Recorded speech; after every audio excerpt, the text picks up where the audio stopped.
Guys, welcome to the channel Sweety Medico. जैसे कि हमने कल बात की थी लिविंग वर्ल्ड चैप्टर के लेक्चर नंबर 1 के बारे में, जिसमें हमने कई सारे साइंटिस्ट के नाम पढ़े थे और बाकी सारी चीजें, क्लासिफिकेशन, ऑर्गेनिज्म क्या होता है, क्लासिफिकेशन क्या होता है, टेक्सोनॉमी क्या होता है, इन सब के बारे में जाना था। अब हम जानते हैं नेक्स्ट इस लेक्चर का नेक्स्ट पार्ट। तो सबसे पहले हम बात करते हैं, कल जब हमने पढ़ा था कैरलस लीनियस के बारे में, तो आज एक चीज और बतानी है कैरलस लीनियस के बारे में। क्या कि कैरलस लीनियस एक ऐसे साइंटिस्ट थे जिन्होंने बायनोमियल नोमेनक्लेचर दिया था। बायनोमियल नोमेनक्लेचर का मतलब क्या होता है, पहले हम ये जानते हैं। बायनोमियल नोमेनक्लेचर का मतलब है जैसे हम किसी भी ऑर्गेनिज्म को जब नेमिंग करते हैं। अब सबसे पहले मैं आपको एक कॉमन सी बात बताती हूँ।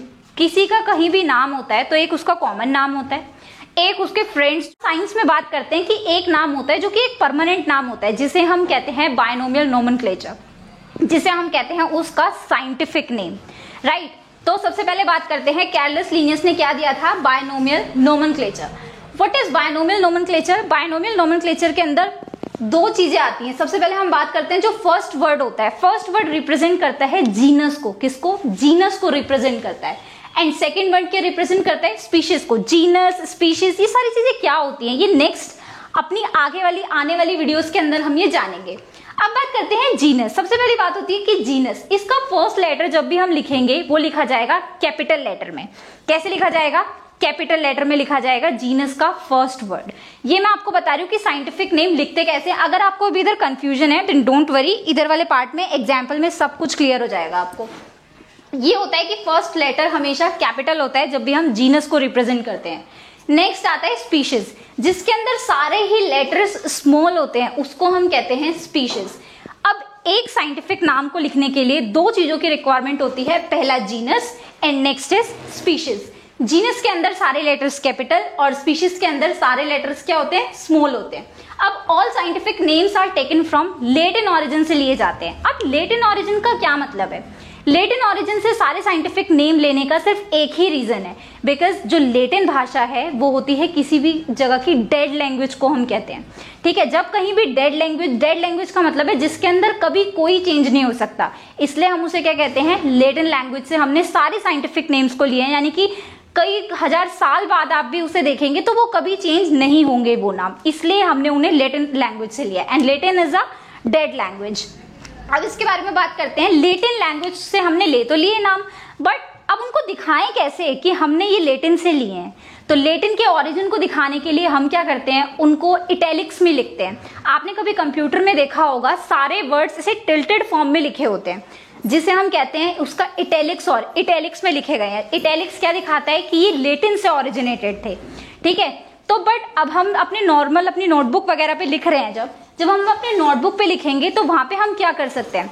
इटैलिक्स में तो हम लिख नहीं सकते, तो इटैलिक्स के ओरिजिन को दिखाने के लिए हम उन वर्ड्स को ऐसे अंडरलाइन करते हैं। तो यहां पर भी वही लिखा है, to represent Latin origin it is written in italics and underline. Italics में कब लिखे जाते हैं? इटैलिक्स में इसलिए, इटैलिक्स का मतलब होता है जैसे हम किसी भी नाम को टेढ़ा करके लिखते हैं। जैसे कि मैं आपको अपना नाम लिख के दिखाती हूँ तो मैं ये टेढ़ा करके लिख रही हूँ, तो इसका मतलब है कि ये इटैलिक्स में लिखा जा रहा है। और जब मैं इसे अपनी नोटबुक पे लिखूंगी तो मैं ऐसे बार बार तो अपने वर्ड्स को ऐसे टेढ़ा नहीं कर सकती, सो दैट्स वाई हम उसे कहेंगे कि हम उसे अंडरलाइन कर देंगे, तो वो सारी कंफ्यूजन क्लियर हो जाएगी, ठीक है। अब इस पार्ट से अगर आपको इस पार्ट के अंदर हल्की फुल्की भी कंफ्यूजन थी तो इधर सब कुछ क्लियर हो जाएगा। यूनिवर्सली एक्सेप्टेड का मतलब क्या है? साइंटिफिक नेम वो नेम्स होते हैं जो हर जगह एक्सेप्टेड हैं, चाहे मैं यहाँ बात करूं, अमेरिका बात करूं, ऑस्ट्रेलिया बात करूं, किसी भी कंट्री के कॉर्नर पे बात करूं, they are always universally accepted. अब जानते हैं इनको लिखा कैसे जाता है। जैसे कि मैंने आपको एक एग्जाम्पल दिया, mango. Mango is a fruit, we all know. तो मैंगो का नाम कैसे लिखते हैं? सबसे पहला word capital, because first letter होता है जीनस लिखते हैं। नेक्स्ट हम क्या लिखते हैं? स्पीशीज लिखते हैं। अब मैंगो के जीनस होता है मेंजीफेरा। क्या कहते हैं हम इसे? मेंजीफेरा। उसके बाद आता है इंडिका, मेंजीफेरा इंडिका। जीनस का फर्स्ट वर्ड हमेशा कैपिटल होता है, देखिए इधर एम कैपिटल है, बाकी सारी चीजें स्मॉल में आएंगी। फिर एक गैपिंग दी जाती है, फिर लिखा जाता है स्पीशीज। स्पीशीज क्या है इसकी? इंडिका। अब ये जीनस, स्पीशीज, ये क्या होता है, ये सारे नेक्स्ट लेक्चर में कवर होंगे। स्पीशीज, स्पीशीज के देखिए सारे लेटर्स क्या है, स्मॉल है। अब नेक्स्ट आप पूछेंगे कि ये क्या लिखा है शॉर्ट एब्रिवेटेड फॉर्म में, व्हाट इज दिस रिटन? तो ये होता है किसी भी साइंटिस्ट का नाम। क्या होता है? किसी भी साइंटिस्ट का नाम जिसने इसकी डिस्कवरी की, जैसे कि ये वाला नाम लिनियस ने डिस्कवर किया था, तो इसलिए यहाँ पर क्या लिखा है, लिनियस के बारे में लिखा है। अब ये कहीं कहीं साइंटिस्ट का नाम लिखा होता है, आप लोग देखेंगे, कहीं कहीं मैंडेटरी नहीं होता, बिकॉज हमने इधर पढ़ा कि ये बायनोमियल नोमेनक्लेचर है। तो साइंटिस्ट का नाम कहीं कहीं तो लिखा होता है बट कहीं कहीं नहीं लिखा होता।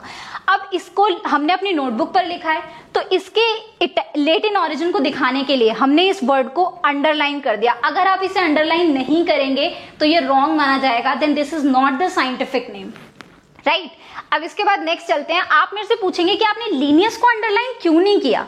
लीनियस को अंडरलाइन करने का क्या रीजन है कि आपने नहीं किया? देखिए सारे साइंटिस्ट लेटिन से बिलोंग नहीं करते, तो हम उनका लेटिन ओरिजिन कैसे दिखा सकते हैं? So that's why we have not underline this word, right. हमने क्यों अंडरलाइन नहीं किया? बिकॉज सारे साइंटिस्ट जरूरी नहीं है कि लेटिन से बिलोंग करे, कहीं से भी बिलोंग कर सकते हैं। अगर ये लेटिन से बिलोंग करते होते तो हम इसे भी अंडरलाइन कर देते। अब नेक्स्ट बात करते हैं, मैंगो का तो हो गया। नेक्स्ट एग्जांपल है हाउस फ्लाई। हाउस फ्लाई सबको पता है क्या होती है, इसका साइंटिफिक नेम होता है मस्का डोमेस्टिका। अब देखिए मस्का में क्या है, MUSCA, सबसे पहला वाला लेटर क्या है, capital, because it is genus, तो इसलिए फर्स्ट लेटर क्या होता है, कैपिटल। ये बात आपको रट जानी चाहिए कि जीनस का first word capital and species के अंदर सारे लेटर्स क्या होते हैं, स्मॉल। तो ये है मस्का डोमेस्टिका, ऑल लेटर्स स्मॉल। फिर नेक्स्ट पे आते हैं ह्यूमन के बारे में। ह्यूमन का जनरली सबने नाम सुना ही होता है, that is called homo sapiens. Homo sapiens के अंदर जो फर्स्ट वर्ड है देखिए H, वो कैपिटल, और बाकी स्पीशीज के अंदर के सारे नाम क्या है, स्मॉल लेटर्स।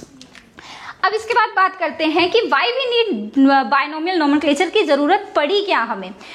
पहले क्या था कि हर जगह सारे लोग अलग अलग नामों से हर ऑर्गेनिज्म को बुला रहे थे, कोई किसी चीज को कुछ बोलता है, कोई किसी चीज को कुछ बोलता है। तो फिर एक कोलैबोरेशन बैठी, एक मीटिंग बैठी कि हम क्या करते हैं, सबको एक ही नाम दे देते हैं।